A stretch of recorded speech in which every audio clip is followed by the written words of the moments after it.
HCN을 보면 전국이 보입니다. 안녕하십니까. HCN 뉴스와이드 플러스 정윤입니다. 오늘도 전국 8개 권역에서 알찬 뉴스를 준비했는데요. 지역과 함께 지역을 넘는 HCN 뉴스와이드 플러스 지금 시작합니다.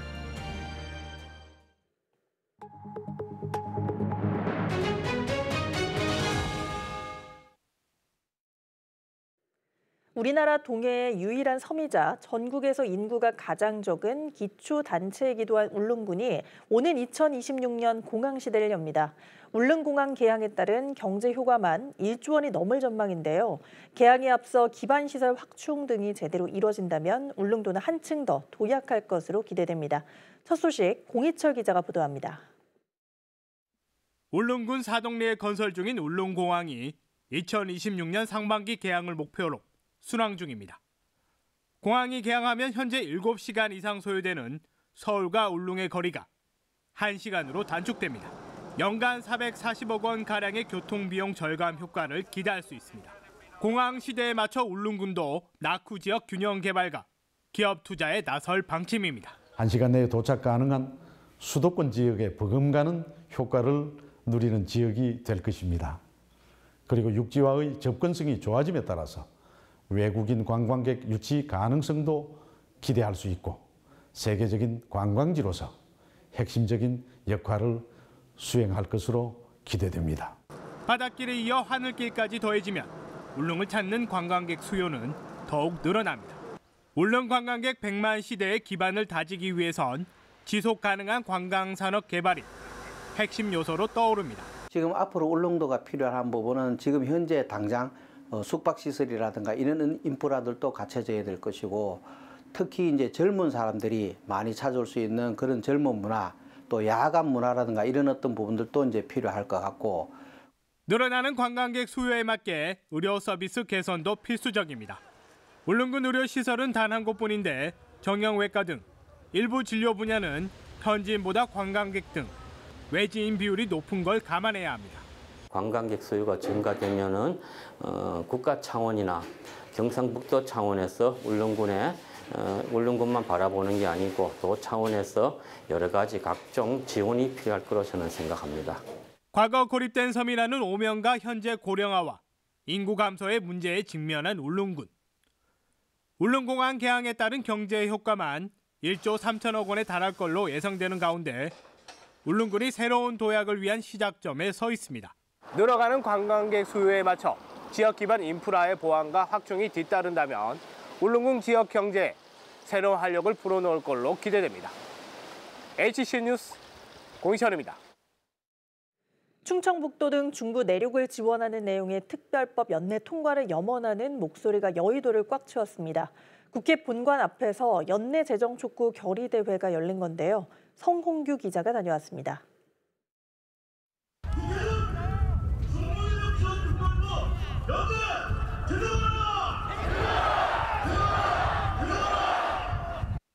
중부내륙지원법 법사위 신속 통과, 중부내륙지역민의 생존권을 보장하라. 저마다의 손에 들린 피켓을 힘차게 흔들며 목청을 높입니다. 여의도 국회 본관 앞에서 열린 중부내륙특별법 연내재정 촉구 결의대회에 참석한 충북 민관정 관계자와 출향도민 2천여 명의 염원이 울려 퍼집니다. 이 법안은 그동안 개발정책에서 제외돼 불이익을 받아온 충북 등 중부내륙의 발전과 권리 회복, 각종 규제 완화를 담고 있습니다.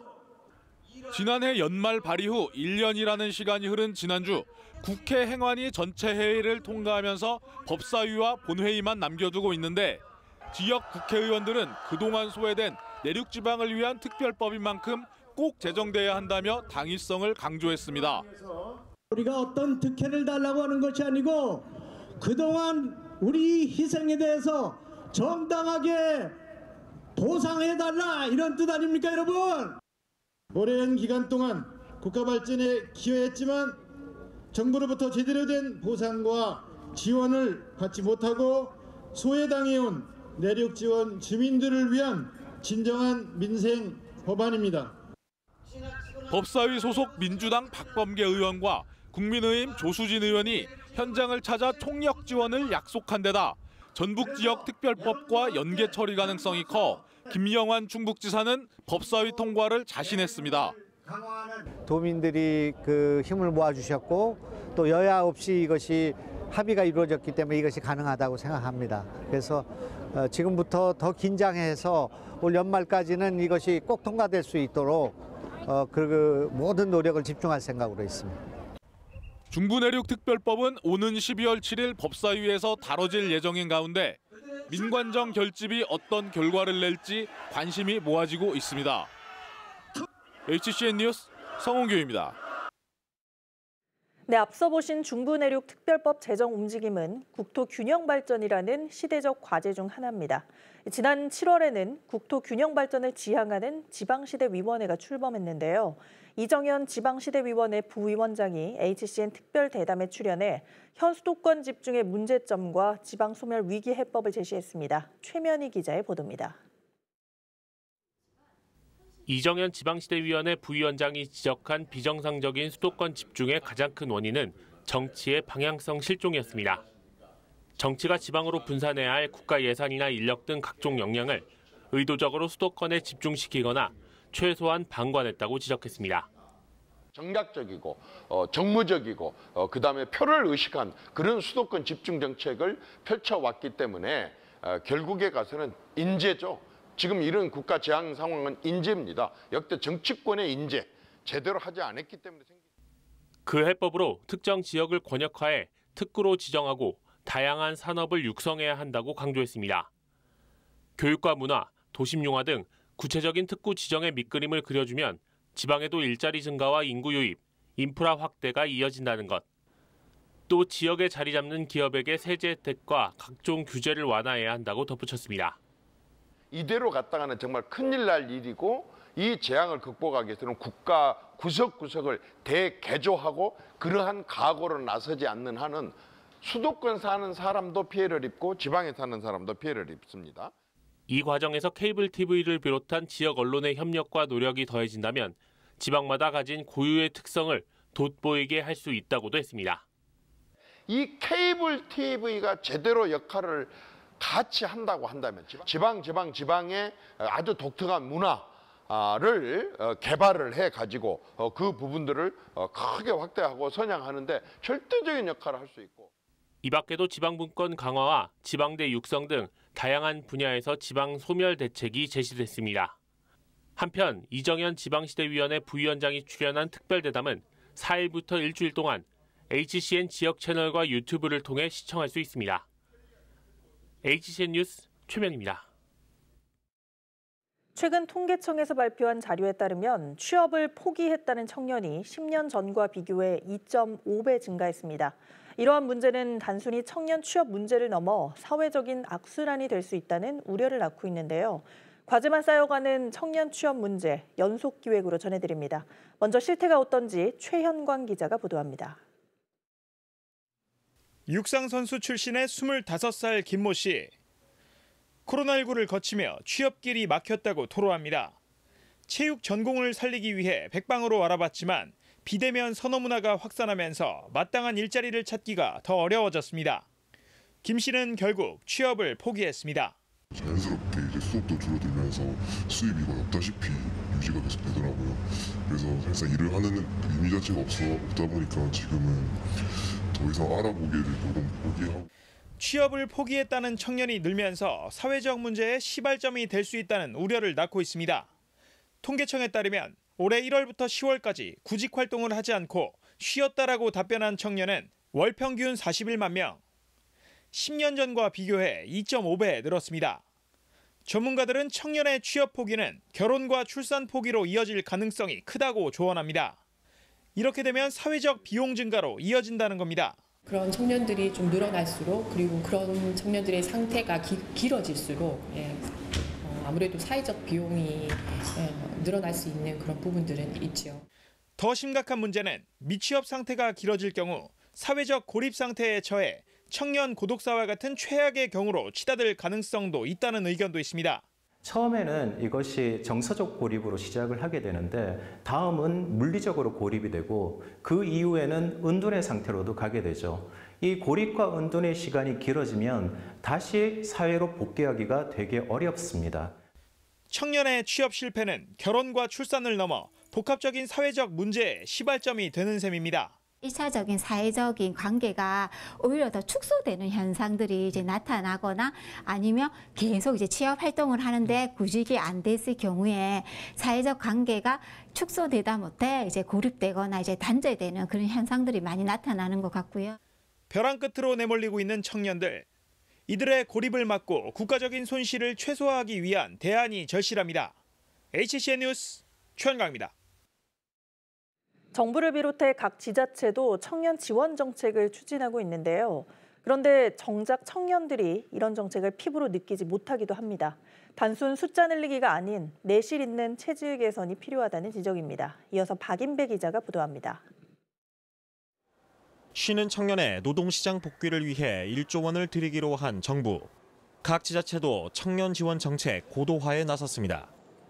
핵심은 역시 일자리 지원입니다. 부산의 경우 지난해 청년 패널 조사에서도 수도권과의 소득 격차 해소 지원, 좋은 일자리 확대가 가장 필요한 정책으로 뽑혔습니다. 부산시는 현재 121개 청년 정책 사업을 99개로 재편해 실효성을 확보할 방침입니다. 이른바 저활력 청년의 사회 진입을 유도하는 데에도 힘을 쏟기로 했습니다. 우리 강소기업 알리기 사업, 그리고 강소기업 발굴단도 좀 하고요. 그다음에 우리 멘토, 멘티 이래가지고 우리 사회적으로 지역에서도 성공한 청년들을 이어주는 사업들을 통해서 우리 청년들이 지역의 기업에서 취업해서 정착할 수 있도록 하겠습니다. 대구시도 탄탄대로 프로젝트를 통해 시기별 청년들을 지원하고 있습니다.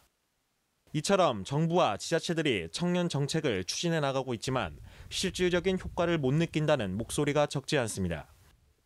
지원 내용이 비전문적이고 형식적인 데다 양질의 취업 상담을 들을 수 없는 경우도 많았고요.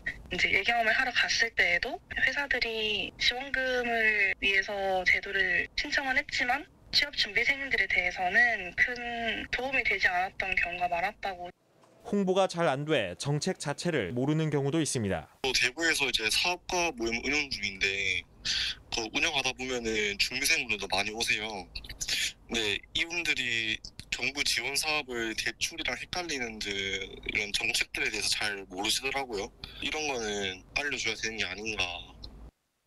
청년 정책의 체질 개선이 필요한 이유인데 전문가들은 일자리나 지원금 확대 등 단순한 숫자 늘리기는 해법이 아니라고 입을 모읍니다. 워라밸이 좋은 회사라든지 아니면은 직장 내 분위기가 좀 수평적인 분위기를 통해서 조금 더 즐겁게 일을 할 수 있는 이런 환경을 만들어주는 것이 다양한 측면의 이제 일자리의 질을 고려를 해서 사회 구성원으로서 소속감을 갖게 하고 정책에 참여하는 기반 형성도 중요합니다.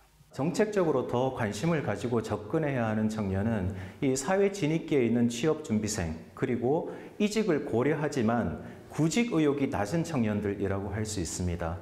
이런 청년들이 다시 사회로 진입할 수 있도록 정책이 마련되어야 한다고 생각하고요. 내년부터 청년 연령이 39세까지 확대돼 청년 인구가 늘어나는 가운데 이들을 위한 정책적 지원에 더 세심한 고민이 필요한 때입니다. HCN 뉴스 박인배입니다.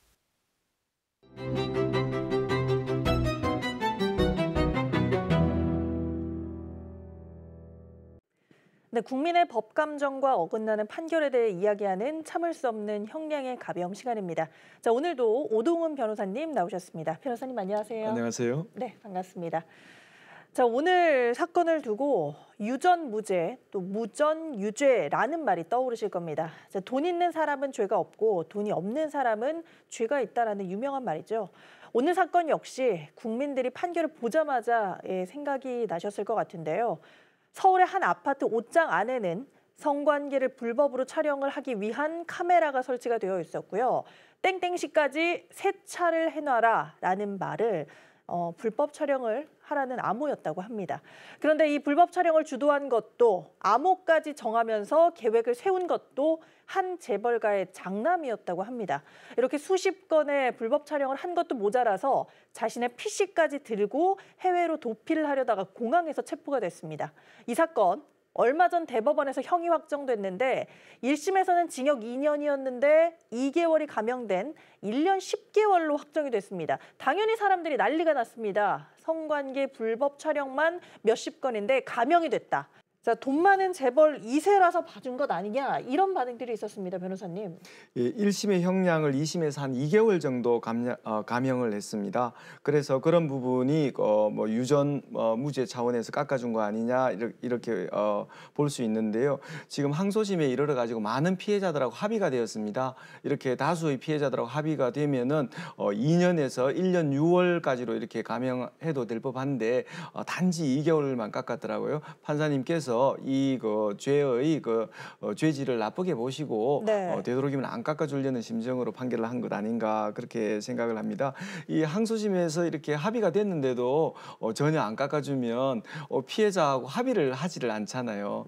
그래서 판사님들께서 피해자 보호를 위해서 되도록이면 또 합의가 되면 그런 부분을 양형에서 반영을 합니다. 그래서 또 피해자가 구제를 받고요. 그런 차원에서 이 판결을 이해하시면 될 것 같습니다. 피해자들에 대한 보상을 고려한 법원의 현실적인 판단이다라는 말씀이신 건데요. 사실 뭐 이런 정도면 일반적으로 이 정도면 어느 정도 원래 형량을 받나요? 규정부터 한번 좀 말씀드리겠습니다. 네. 성폭력법상의 이 카메라 불법 촬영에 대해서는 법정형이 7년 이하의 징역 또는 5천만 원 이하의 벌금으로 정해져 있습니다. 그다음에 상습범일 경우에는 2분의 1 가중하도록 되어 있으니까 10년 6개월 이하 또는 벌금 7,500만 원 이하가 되겠습니다. 이 경우는 지금 성관계 장면을 어떤 개인적으로 보관하기 위해서 이 촬영을 한 걸로 보입니다. 이런 경우에 그 실물을 보면 한 1, 2년 정도 징역형을 합니다. 그리고 초범인 경우에도 사람의 얼굴이 나오게 동의 없이 그 성행위 장면을 촬영한 경우에는 초범인 경우에도 실형하는 경우가 매우 많습니다. 참 이런 말 하기가 참 그런데 상습범도 아니고 유포나 협박용도 아니기 때문에 사실 이 사건에 빗대어서 표현하기에는 단어가 굉장히 좀 불쾌하긴 합니다. 불편하지만 개인 소장용이라는 점을 감안을 해서 적합한 판결이다. 사실 이런 부분에서야말로 국민들의 법 감정과는 법원의 판결에 간극이 좀 크지 않나라는 생각이 드는데 그렇다면 그 이후에 미성년자 성매매와 약물 복용으로 또 추가 재판을 받았습니다. 이것도 형량이 겨우 1년 2개월이란 말입니다. 이것도 적절한가요? 네, 그 피해자의 법 감정만 생각하면 또 더 중형을 할 수 있지 않을까 이제 또 생각해 볼 수 있겠지만 우리 그 양형 기준표에 의하면 아동 청소년의 성을 사는 행위에 대해서는 기본적으로 징역 10월에서 2년 6개월을 권고하고 있습니다. 이 사건에서는 피해자의 나이가 18세더라고요. 18세 1명인가 2명 정도인데 지금 19세 미만의 그 미성년자를 보호를 하거든요. 네. 근데 18세이니까 이제 성년에 거의 가까운 그런 피해자가 되겠습니다. 지금 이 사건에 있어서는 그러니까 앞서 내려진 판결에서 1년 10개월 합치면은 이제 3년이 되지 않습니까? 네. 그래서 확정 판결 이전의 이런 범죄에 대해서는 그 형을 합산해서 두 범죄가 한꺼번에 재판받았을 경우 예상되는 형량을 고려하도록 되어 있습니다. 그래서 이 후행 사건에서는 전체 합쳐가지고 징역 3년에 맞춰서 1년 2월을 추가한 것으로 판단이 됩니다. 예. 불법 촬영 또 뭐 성매매 두 판결을 모두 합해도 3년. 예.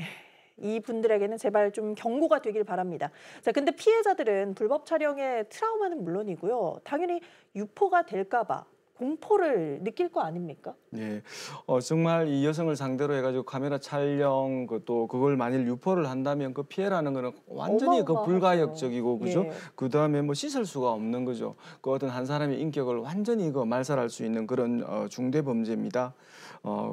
그런 경우에 지금 여하튼 이 피고인은 지금 상당히 재력이 있는 사람이고 항소심에서도 합의도 되고 그랬거든요, 그죠? 피해자 입장에서 보면 그나마 이렇게 합의금이라도 지급할 수 있는 사람이면 또 그런 자기가 그 불법적으로 촬영당한 부분에 있어서 충분히 금전적으로는 또 배상을 받을 수 있는 그런 것입니다. 만일에 이제 그런 어떤 재력도 아무것도 없다면은 그 사람은 이제 징역형으로 그냥 감수하고 말 것인데요, 그죠? 그런 측면에서 보면 피해자들이 조금이나마 손해배상을 받을 수 있는 측면에서는 다행이고 만일 이런 그 피고인이 진짜 유포까지 한다. 그리고 만일 그 피해자를 제가 대리하는 변호사다 하면은 좀 어마어마한 손해배상을 받을 수 있도록 정말 그런 어떤 징벌적인 손해배상이 이루어지도록 아마 하고 그런 부분에 있어서는 피해자들이 배상을 받을 수 있을 겁니다. 네, 사건에 빗대어서 조금 굉장히 현실적인 또 조언들을 좀 해주셨습니다. 사실 이 사례는 흔히 얘기하는 유전무죄, 무전유죄로 꼽히고 있는데 이 사건뿐만 아니라 사람들의 시선에 재벌 2세나 3세, 유력 집안의 가족이 가벼운 처벌을 받는다라고 생각되는 사례는 정말 말 그대로 종종 왕왕 있었던 것 같아요. 네, 보통 그 영화나 드라마에서처럼 그 보면은 대형 로펌의 변호사들이 예. 막 줄줄이 이제 선임되어가지고 무죄를 받아내고 막 그러잖아요. 그죠? 예. 그런 이제 걸 보면은 유전무죄, 무전유죄 뭐 이런 이제 인상을 갖게 되는데 이 사건의 경우에는 이제 그 리조트 어떤 회장의 아들이 이제 피고인이 돼가지고 언론에 대대적으로 문제가 되었고요. 그 다음에 이제 그 촬영한 동영상이 전부 압수되었거든요. 그래서 뭐 어떤 사건을 축소할 수도 없고 네. 또 아무리 유능한 변호사가 그 선임된다 하더라도 또 무죄를 받아내기도 또 곤란한 그런 사건입니다. 그래서 이게 뭐 특별히 유능한 변호사가 선임된다고 해서 크게 달라질 건 없는 것 같습니다. 때로는 이제 막 무죄가 날 수 있는 여지가 많은 그런 사건 같은 경우에는 변호사의 활약으로 그 어떤 또 무죄를 얻어낼 수 있으니까 여러 가지 유리한 판결을 받을 수 있게 됩니다. 네, 뭐 법리적인 다툼의 여지만 조금 있다라고 한다면 유능한 변호사를 선임하는 게 판결에 영향을 미칠 수도 있을 것 같다라는 이야기시니까 아무래도 이런 말을 또 유전무죄라는 게 계속 나오는 것 같은데요. 자, 마지막으로 혹시 하실 말씀 변호사님 있으실까요? 이 여성 피해자들을 상대로 하는 그 불법 카메라 촬영과 같은 범죄들은 엄단되어야 된다고 생각합니다. 다만 지금 이 사건에 있어서 이제 그 양형의 과정을 보면 그 재판장께서 피해자 구제에도 신경을 썼거든요. 형사 재판이라는 거는 기본적으로 피고인을 엄하게 처벌하는 과정에 불과한 것이 아니라 어떻게 보면은 이 또한 분쟁의 해결 과정이기도 하거든요. 피해자의 형편도 살피고 그래서 또 적절한 양형을 하게 되는 거거든요. 저희 뭐 개인적인 경험에 비춰보면은 제가 모신 그 같이 근무했던 부장님께서 피고인도 내 가족이고 피해자도 내 가족인 것처럼 하면 무난한 형을 합니다. 이런 가르침을 받았는데 그러니까 이 재판하는 것이 피고인도 그 사람이 살아온 전 인격을 심판받듯이 판사도 살아온 그 모든 그 자기의 인생관과 여러 가지를 다 보태서 아주 힘들게 재판을 하고 판단을 한다고 보면 되겠습니다. 참 어렵습니다. 국민들의 법 감정만을 따를 수가 없는 고충도 느껴지기도 했는데요. 무엇보다 이런 파렴치한 범죄들, 또 법망을 빠져나가려고 하는 그 꼼수들도 없게끔 또 법망도 조금 더 촘촘해졌으면 좋겠습니다. 자, 오늘 이야기는 여기서 마치겠습니다. 고맙습니다. 네, 감사합니다.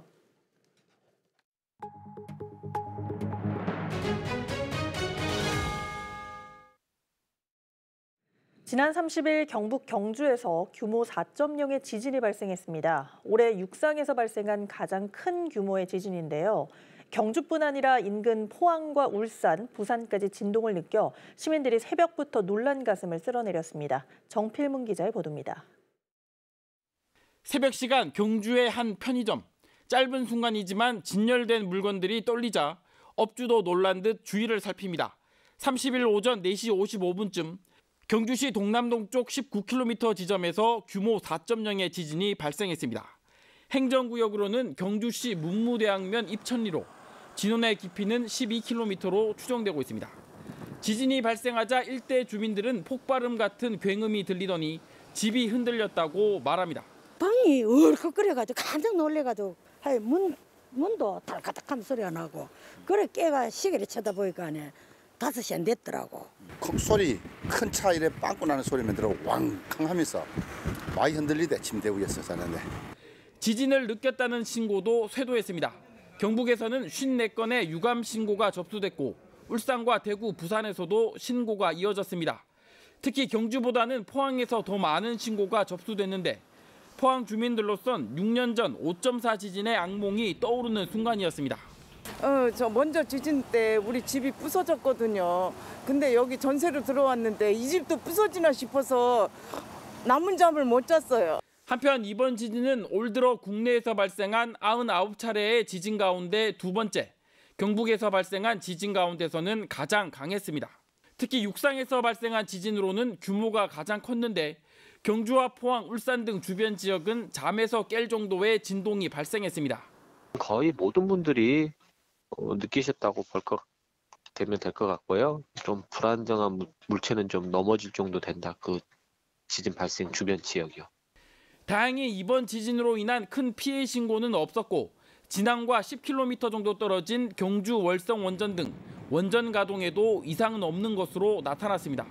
하지만 여진 가능성이 있는 만큼 중대본은 관계기관과 지자체의 대비 태세 유지를 주문했습니다. HCN 뉴스 정필문입니다. 서울 관악구에는 관악 S밸리라는 벤처 창업단지가 있습니다. 관악구에 위치한 서울대의 우수한 인력을 활용해 지역 경제를 활성화하고 세계적 창업 중심지를 조성하겠다는 의미가 담겨 있는데요. 관악 S밸리 스타트업 기업 2곳이 미국 소비자기술협회로부터 CES 혁신상을 수상했습니다. 관악구는 관악 S밸리를 전 세계에 알리며 벤처 창업의 메카로 올라섰다고 자평했습니다. 구동규 기자의 보도입니다. 25살 서주호 대표, 6명이 모여 올해 8월 솔리브 벤처스를 차렸습니다. 회사는 자폐아 등 발달 지연 아이 두뇌 발달 교육용 감각 교구를 개발했습니다. 서 대표는 귤까기 놀이를 모방해 교구를 만들었고 껍질 조각을 떼었다 붙였다 하면서 인지 기능을 강화할 수 있다고 설명합니다. 솔리브 벤처스는 이런 기술을 바탕으로 미국 소비자기술협회로부터 디지털 헬스케어와 접근성 2개 부분 CES 혁신상을 받았습니다. 자폐 아동이나 좀 발달 지연을 겪는 아이들의 부모는 엄청난 그런 페인 포인트들을 갖고 있거든요. 그래서 저희는 좀 가정에서 부모님들이 어떻게 아이의 발달을 관리할 수 있는지 그런 홈케어 솔루션을 개발하다가 이런 장난감을 생각하게 되었습니다. CES 혁신상은 1976년 제정됐는데 매년 1월 열리는 국제전자 제품 박람회 개최 이전에 가장 혁신적인 기술력을 선보인 기업 제품에게 주어집니다. 이번 관악 S밸리에서 솔리브 벤처스와 아이디어 오션 2곳이 혁신상을 받았습니다. 관악구는 박준희 구청장 취임 이후 역점 사업으로 추진했던 관악 S밸리가 성과를 나타내고 있다며 수상을 반겼습니다. 구는 스타트업 역량 강화를 계속 지원하고 혁신 경제 생태계 조성에 총력을 기울인다는 방침입니다. 실리콘밸리 또 중간촌을 넘어서는 그런 벤처 창업의 메카로서 혁신 경제 도시로서의 중간 지점에 와 있다. 저는 확실하게 말씀드릴 수 있습니다. 관악구는 민선 8기에도 관악 S밸리 2.0을 적극 추진해서 명실상부한 벤처 창업의 중심지로 도약하고 20대 청년의 성공 스토리를 써나가고 있는 관악 S밸리가 지역을 넘어 세계로 뻗어나가고 있습니다. HCN 뉴스 구동규입니다. 청주공항과 대구공항이 올해 이용객 각각 300만 명을 돌파했습니다. 청주공항의 연간 누적 이용객은 지난 21일 324만 명을 기록해 연내 360만 명을 넘어설 것으로 전망됩니다. 대구공항은 지난 28일 기준 국내선 202만 명, 국제선 100만 명으로 302만 명이 이용했습니다. 두 공항 모두 국제공항으로 코로나19 이후 1만 명 미만에 그쳤던 국제선 이용객이 큰 폭으로 증가했습니다.